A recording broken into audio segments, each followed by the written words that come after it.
Have you ever wondered why, despite all your hard work, your progress still feels like swimming against the current?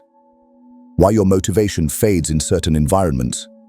Or why success seems to slip away the closer you get to it? Most people assume it's their habits, their mindset, maybe even their luck. But what if the real reason is the people around you? Psychology suggests that human behavior is contagious. According to a study published in Psychological Science, your brain actually mirrors the emotions, values, and energy of the people you spend time with. Their inner world, even when unspoken, leaks into yours. You don't just talk to people, you absorb them. Carl Jung, one of the founding fathers of analytical psychology, didn't write step-by-step guides on how to succeed, but he did leave behind chilling warnings about the hidden psychological dangers that sabotage lives, not through physical harm, but through emotional and psychic erosion.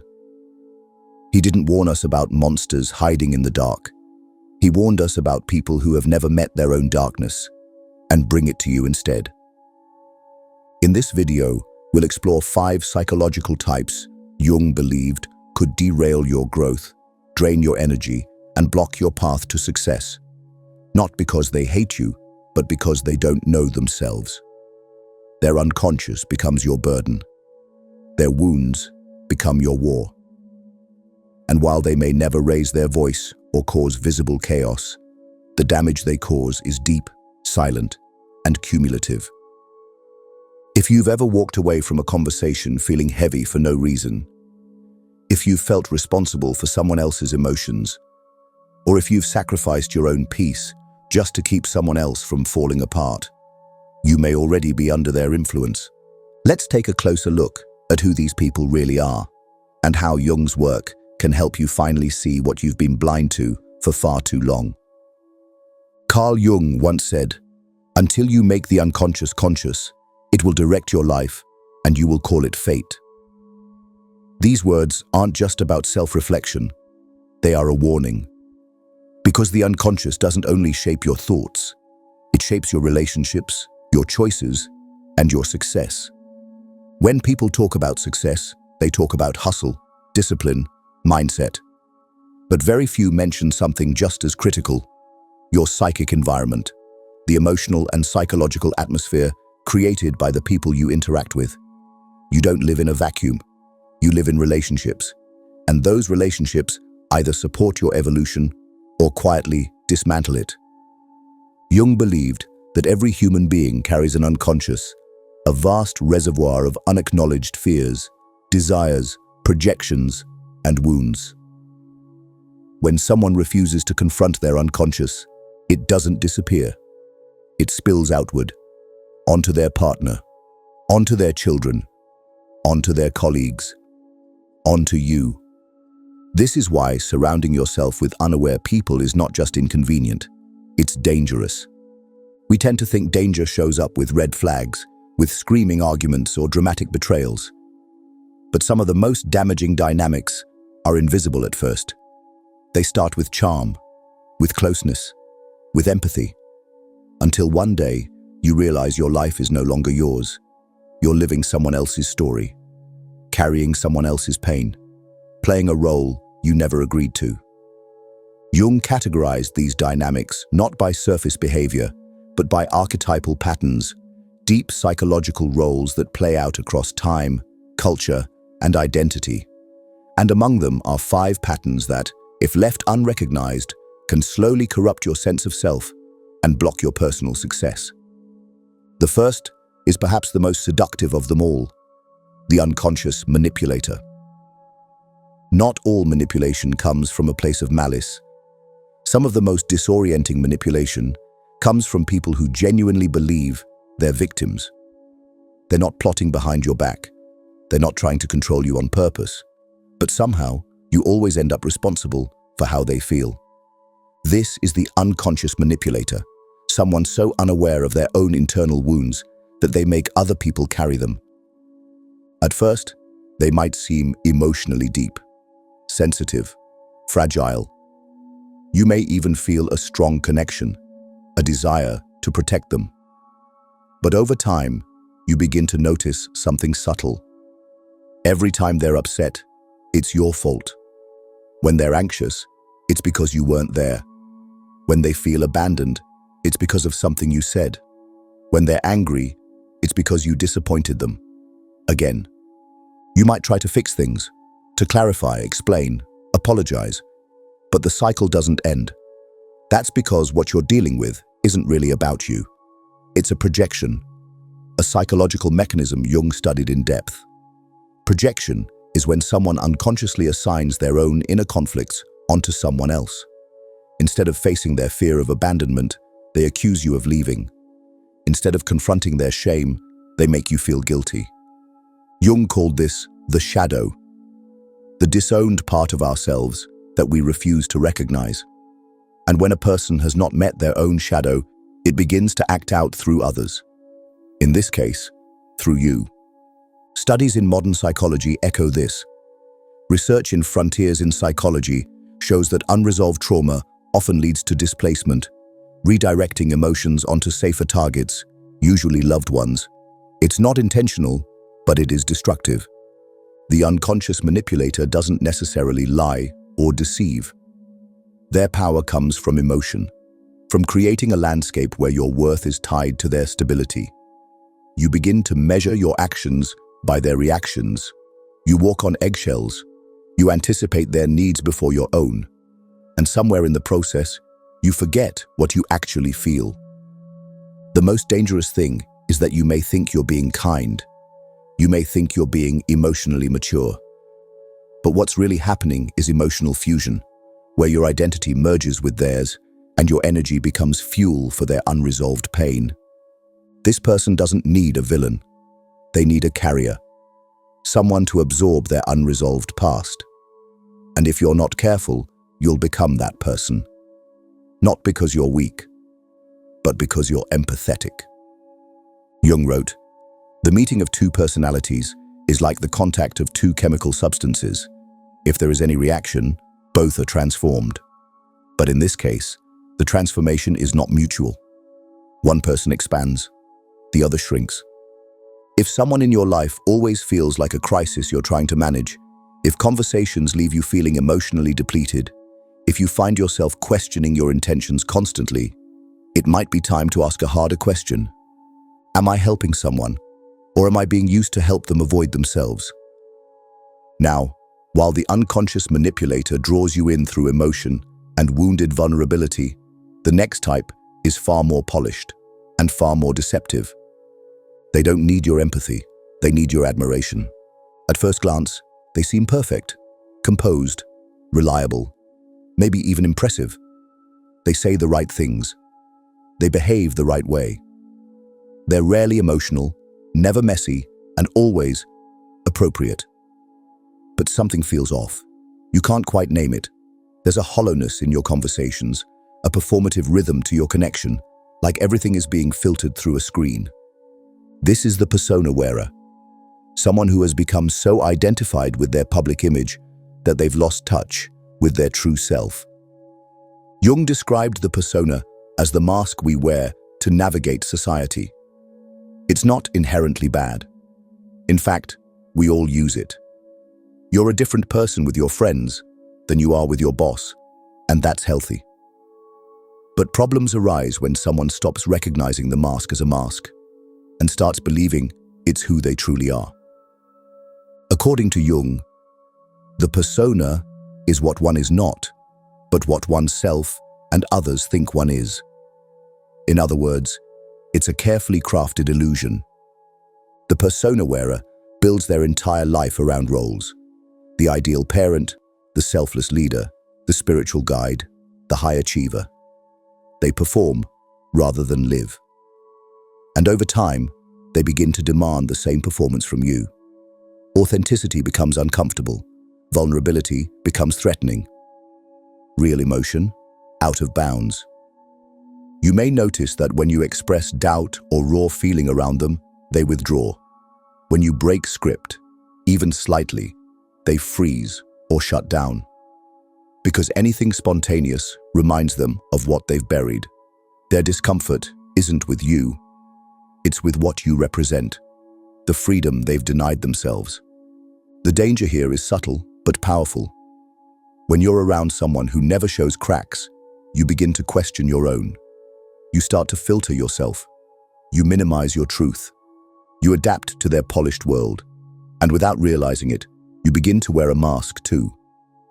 Modern psychology backs this up.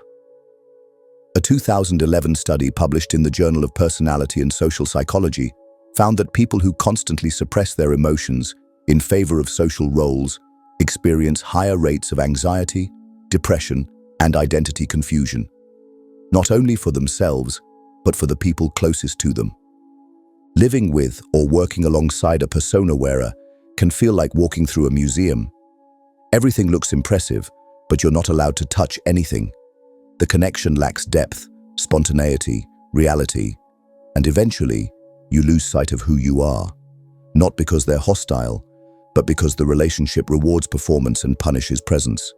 If you ever feel like you have to earn someone's acceptance by being on your best behavior all the time, if your genuine feelings are quietly unwelcome, you may be standing in front of a persona so well worn, even its owner forgot what lies beneath it.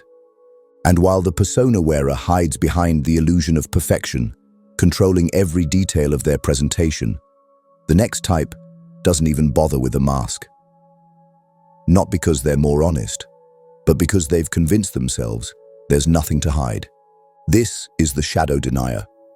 These are the people who live by strict ideals, who pride themselves on being disciplined, composed, morally upright. They don't explode. They don't falter. They don't feel anything they're not supposed to feel. At least, that's what they want you to believe. But beneath the surface lies something far more dangerous than chaos: repression. Carl Jung spent much of his life studying what he called the shadow, the parts of ourselves we refuse to acknowledge. Our envy, our rage, our lust, our ambition, all the traits we've labeled as unacceptable, shoved into the basement of the psyche. And according to Jung, the shadow is not the enemy. It is the thing you need to face in order to become whole. The shadow denier, however, does the opposite. They build their identity on being above all that. Calm, rational, virtuous. But as Jung warned, the more you repress the shadow, the more power it gains in the dark. It doesn't disappear. It mutates. And eventually it erupts. You'll see it in the person who preaches peace, but seethes with resentment, the one who never raises their voice until they do, and it's volcanic. The friend who always seems to hold it together, but explodes over something trivial. The colleague who offers backhanded compliments, quiet sabotage, or simmering judgment cloaked in calm. What's terrifying about this type is that even they don't understand where their rage comes from. They believe their blow-ups are out of character. Their passive-aggressive behavior is just honesty. Their disdain for emotional people is just being practical. But in truth, they're waging war against their own inner world, and anyone near them gets caught in the crossfire. In psychological research, this is known as reaction formation, a defense mechanism where people act in the opposite way of what they really feel. Think of the person who talks constantly about morality, but privately resents anyone who's free, or the one who claims they're over their past, yet shows bitterness in every conversation. Jung would say their shadow has not been integrated. It has taken over.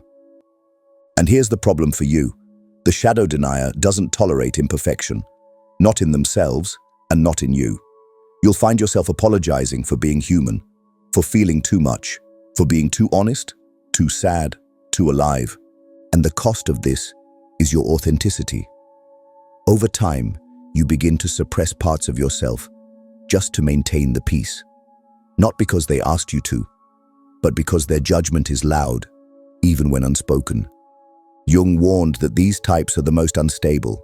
The stronger the persona, the darker the shadow, and the more violent its return. You never know when it will surface. You just know it will.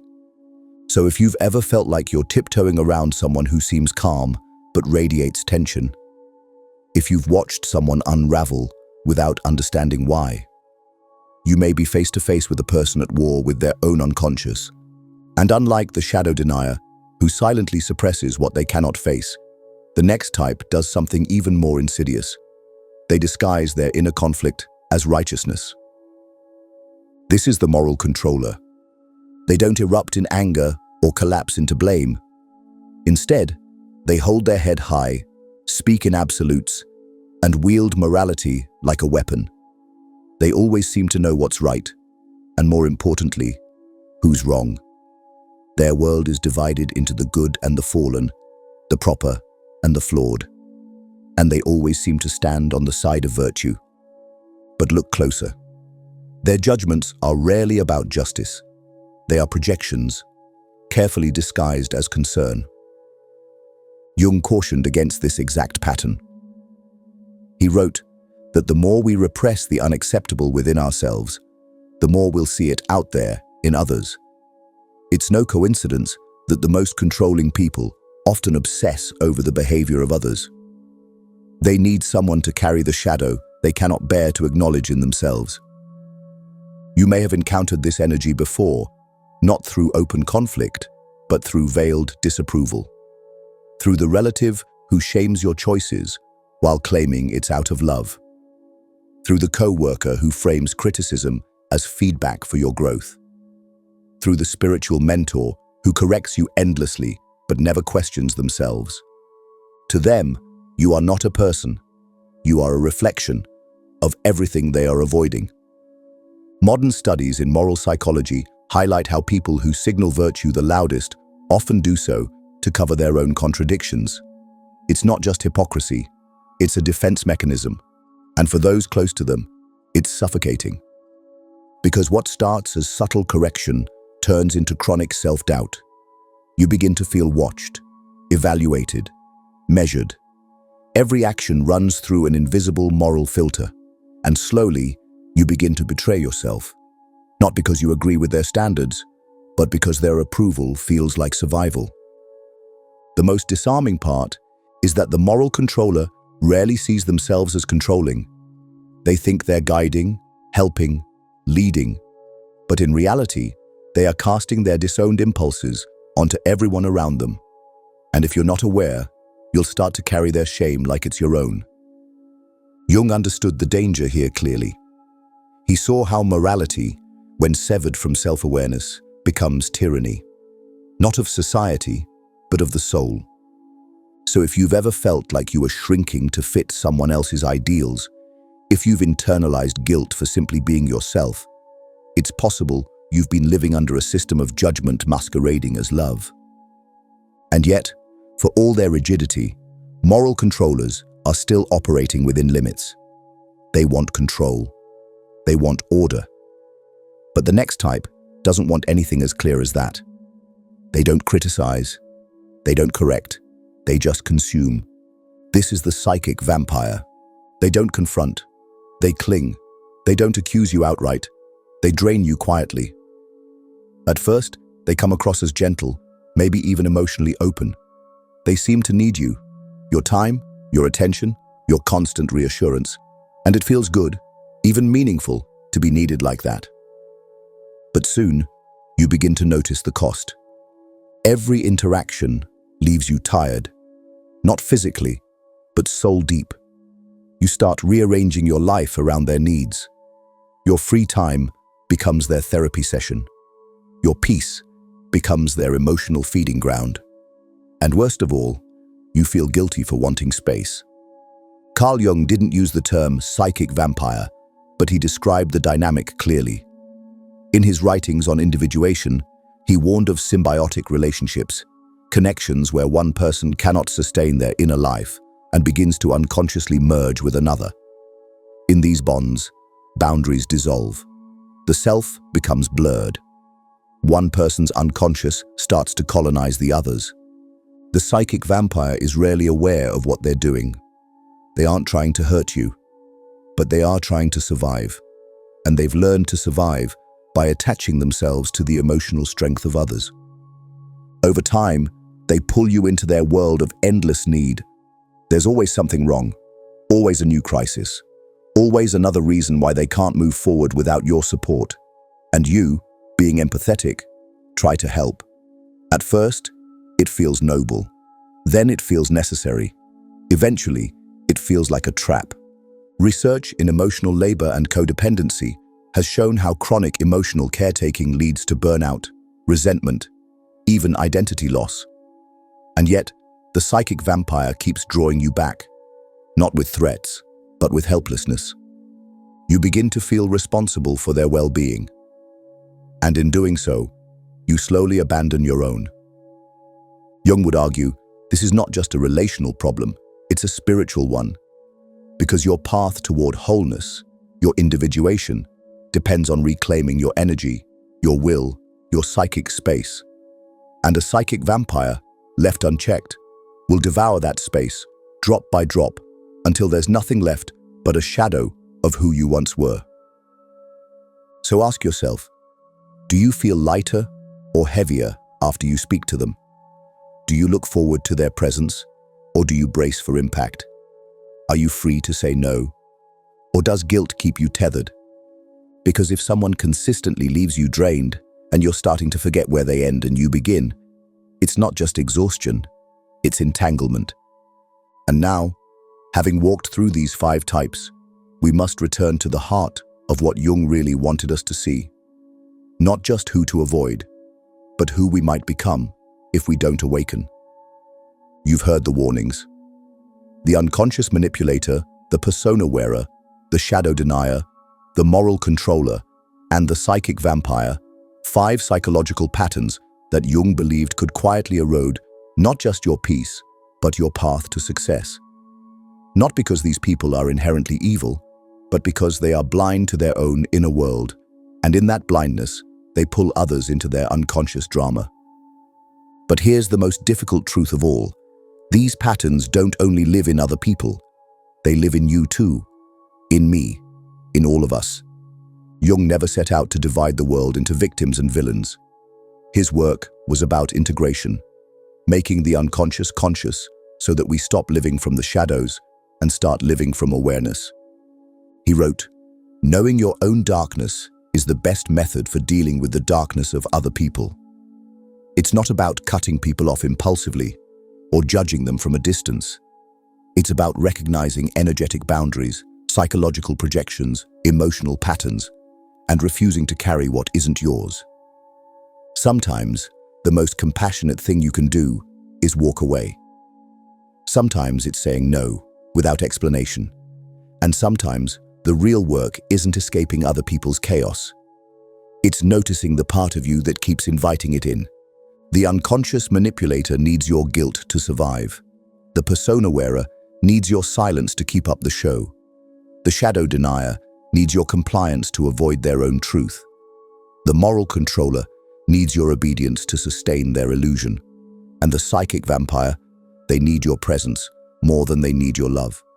You cannot fix what someone refuses to face, but you can refuse to become the vessel for their unresolved pain. Success in life is not just about discipline and vision. It's about energy, wholeness, mental clarity, and those things can only thrive in the presence of awareness. So the next time someone makes you feel small or confused or invisible, pause. Ask yourself, is this mine, or am I carrying someone else's shadow? Carl Jung believed that true freedom begins the moment you stop running from yourself and start seeing others as they are, not as they pretend to be. So now I want to hear from you. Which of these patterns have you seen in your life? And which ones do you see in yourself? Leave a comment below. Your story might help someone else see clearly for the first time. And if this resonated with you, share it. Because we don't just need more knowledge, we need more awareness. And that begins with you. Take a breath, step back into your center, and remember, not every war is yours to fight, not every wound is yours to heal, and not every person deserves a front row seat in your life. You don't need to save them, you just need to save yourself.